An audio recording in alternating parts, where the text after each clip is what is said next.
Imagine that you have a software system to develop from scratch, and you don't know where to start, or you have a source code for a software system and you don't understand the meaning of its parts, because it's very complicated to understand such amount of code and information without having a model to follow. The best solution here is to use UML diagrams. So, what is UML? The Unified Modeling Language, in short UML, is a language used in the field of software engineering that represents the components of object-oriented programming concepts. It is the general way to define the whole software architecture or structure. In more simplified terms, it can provide a standardized mechanism to model software systems. The UML can also help model the requirements of new systems and also help understand existing business processes and applications. The actual value of UML diagrams comes from their ability to facilitate the construction, documentation, specification, visualization, and communications processes. It can also help a lot if we have a number of what-if scenarios for large and complex software systems. The diagrams can be used in many different fields, including software engineering or business processes, to strengthen efficiency. The first usage is to draft the system.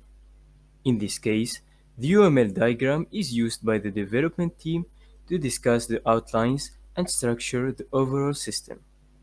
This may include the forward design and the backward design for different activities, roles, actors, and so on.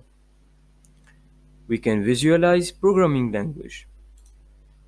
Different types of UML diagrams in a certain system can be translated into code directly to save time for software or related application development. UML diagrams also help us to do business analysis. In reality, the UML diagram can also be used to analyze the business sales pathway in order to improve customer service. System development focuses on three overall different system models. Functional. These are use case diagrams which describe system functionality from the point of view of the user. Object. These are class diagrams which describe the structure of the system in terms of objects, attributes, associations, and operations. Dynamic.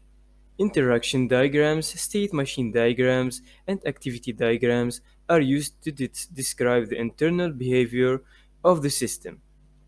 These system models are visualized through two different types of diagrams, structural and behavioral. Well, I guess that's it for today.